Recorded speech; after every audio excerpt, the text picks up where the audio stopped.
بسم اللہ الرحمن الرحیم۔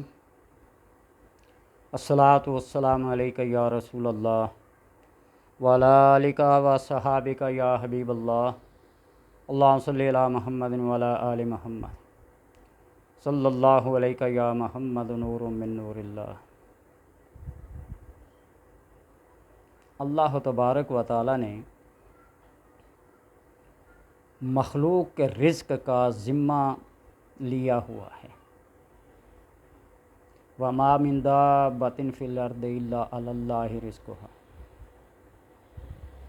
پریشانی، مایوسی اور نا امیدی نہیں ہونی چاہیے۔ امام غزالی رحمۃ اللہ تعالی فرماتے ہیں، احیاء العلوم، نسخہ کیمیاء، مختلف اپنی کتابوں میں، کہ جو انسان حافظ قرآن ہو، قرآن کا پڑھنے والا ہو، قرآن کا قاری ہو، اور میرے نزدیک قرآن کا حافظ وہ ہوتا ہے جو قرآن کے آداب کا خیال رکھے، اس کو اس کے شرائط، اصول اور قواعد کے مطابق پڑھے، صرف رٹا لگانے والی بات نہ ہو۔ تو بہرحال قرآن ہے، جس نے بھی اس کو ادب کی نگاہ سے، محبت کی نگاہ سے دیکھا، یہ قرآن اس بندے کو اپنا فیض دیے بغیر اور فیض پہنچائے بغیر رہتا نہیں ہے۔ تو اس لیے یہ کہہ رہا ہوں کہ جو حافظ قرآن ہو وہ کبھی بھوکا نہیں مرتا، وہ کبھی غربت و افلاس کی چکی میں نہیں پستا۔ بے شمار تجربات اور مشاہدات ہیں۔ دینی کاموں کے اندر مشغول رہنے والا بندہ، تعلیم و تدریس کے اندر اپنا وقت گزارنے والا بندہ بھی کبھی بھوک اور افلاس کا سامنا نہیں کر پاتا۔ اللہ تبارک و تعالی اس کو وافر مقدار میں عطا کرتا ہے اور تھوڑے سے رزق میں خیر و برکت عطا فرما دیتا ہے، اس کو قناعت جیسی دولت سے نواز دیتا ہے، وہ کبھی ناشکرا نہیں ہوتا۔ قرآن پاک کی ان دو آیات کا پڑھنے والا بندہ کبھی بھی ناکام اور محروم نہیں رہتا۔ یہ دو آیات سورہ آل عمران کی آیت نمبر 26 اور آیت نمبر 27۔ قُلِ اللّٰهُمَّ مَالِكَ الْمُلْكِ تُؤْتِي الْمُلْكَ مَن تَشَاءُ وَتَنزِعُ الْمُلْكَ مِمَّن تَشَاءُ وَتُعِزُّ مَن تَشَاءُ وَتُذِلُّ مَن تَشَاءُ بِيَدِكَ الْخَيْرُ إِنَّكَ عَلَىٰ كُلِّ شَيْءٍ قَدِيرٌ تُولِجُ اللَّيْلَ فِي النَّهَارِ۔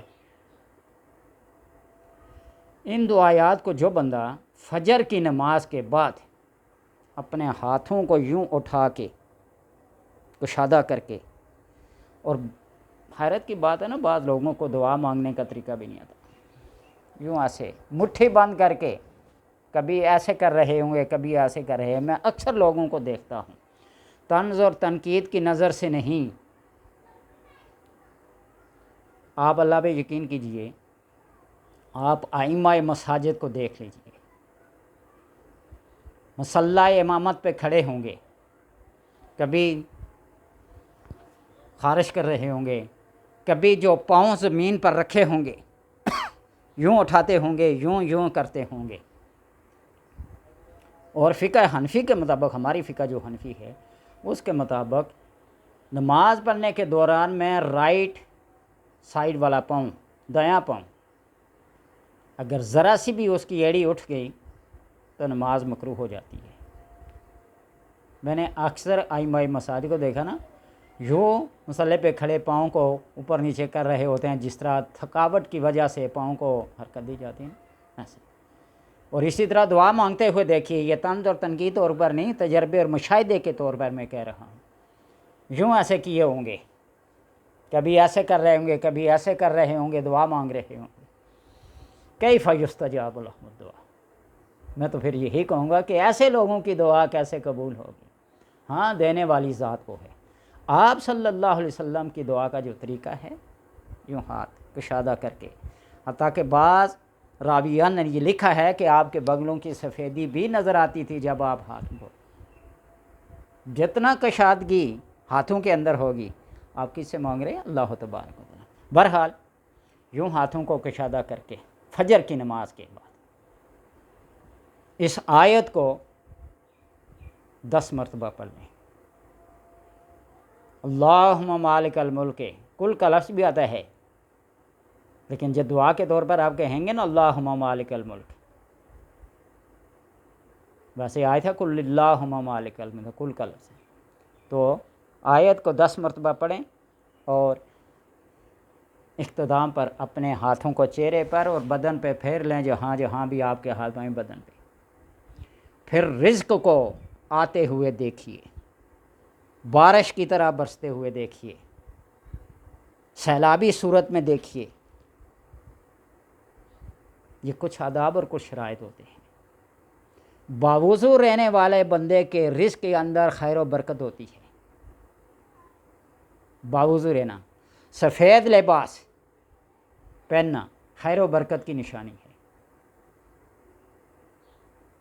اور رات کو بھی سوتے وقت وضو کر کے لیٹنا، دائیں کروٹ، قبلہ رخ ہو کر، آداب ہیں۔ ویسے تو نیند آ جائے تو آ جائے قسمت والوں کو، اللہ تبارک و تعالیٰ ڈیوٹی لگا دیتا ہے فرشتوں کی اس کی کروٹ کے تبدیل کرنے میں، پلٹنے میں۔ باوضو بندے کے کروٹ پلٹنے میں فرشتے مدد کرتے ہیں، استغفار کرتے ہیں۔ ہم خود ہی ایسی باتوں کی طرف توجہ نہیں دیتے۔ وضو کرنے کا طریقہ نہیں آتا، استغفر اللہ، توہین غیبت کے زمرے میں یہ بات نہ آئے۔ ہمارے اسکول کی ایک وائس پرنسپل خاتون ایک دفعہ پی سی ہوٹل میں فرحت ہاشمی کا پروگرام تھا، اور وضو اور غسل کے مسائل کے اوپر وہ بڑی بڑی گڑیا جو عام ربڑ کی بنی ہوئی کھلونے کے طور پر بازار میں ملتی ہیں نا، وہ لائی تھی، اور پانی کے ٹب میں ان کو بٹھا کے غسل اور وضو کا طریقہ بتا رہی تھی۔ وہ اس کی مجلس محفل کلاس اس نے لی، میڈم نے واپس آ کر مجھے بلایا، قاری صاحب آج میں نے ایک نئی بات دیکھی ہے۔ میں نے کہا جی کون سی؟ وہ ڈاکٹر فرحت ہاشمی آئی تھی، اس نے وضو اور غسل کے یہ طریقے بتائے ہیں۔ میں نے کہا جی آپ بیان کریں۔ وہ ڈائری پہ لکھ کے لائی تھی، اس نے جب بیان کیا تو میں نے کہا ہے اس نے تو بالکل صحیح بیان کیے، آپ کیسے کرتی ہیں پہلے آپ بتائیں۔ ہم تو ایسے نہیں کرتے، ہم تو غسل کرتے ہیں بس شاول کھولا اور شیمپو لگایا، پانی بہایا۔ میں نے کہا جتنی زندگی ہو چکی ہے نا وہ ساری کی ساری بیکار اور رائیگاں گئی ہے، آج سے یہ طریقہ سیکھ لو وضو کا اور غسل کا، اور اللہ سے توبہ اور معافی مانگو جو گزشتہ وضو اور غسل سے نمازیں عبادات کی ہیں۔ صرف انگریزی تعلیم ہی کافی نہیں ہے جب تک دین کی تعلیم نہ ہو۔ اور پھر لوگ کہتے ہیں کیا مولویوں نے ٹھیکہ اٹھایا ہوا ہے دین کا؟ مولویوں کا ٹھیکہ نہیں، آپ ٹھیکیدار بن جائیں، لیکن جو اللہ تبارک و تعالیٰ کے احکامات ہیں، قرآن و حدیث کی تعلیمات ہیں، ان کو صحیح صحیح بیان کریں۔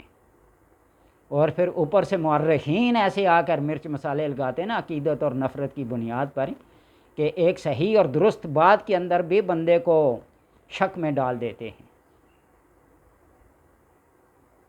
تو اس لیے اس اختلافی مسئلے کی طرف میں جاتا نہیں، لیکن ان آداب کو مد نظر رکھیں جو عبادت کے طور پر ہمارے لیے لازم اور ضروری ہیں۔